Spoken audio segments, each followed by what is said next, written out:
It's me, the victim of blue cheese crumble trauma.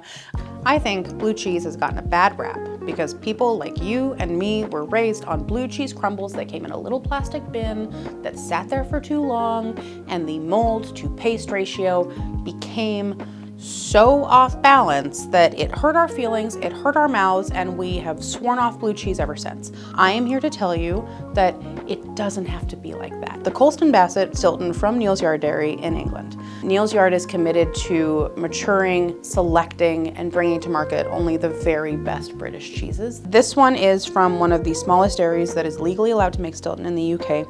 It is a lovely balance of that delicate blue veining along with a very creamy, very fudgy, really satisfying cheese paste that I think comes together in a really beautiful way. I would recommend having this with the very classic pairing that is port wine, but I would encourage you to try it by itself. I think there is a bit of nuance that gets lost when we make blue cheese dressings and when we put it on burgers or steaks. Give yourself the opportunity to love blue cheese again. And if you do love blue cheese already, this is still going to knock your socks off. It is the best Stilton I've ever had in my entire life.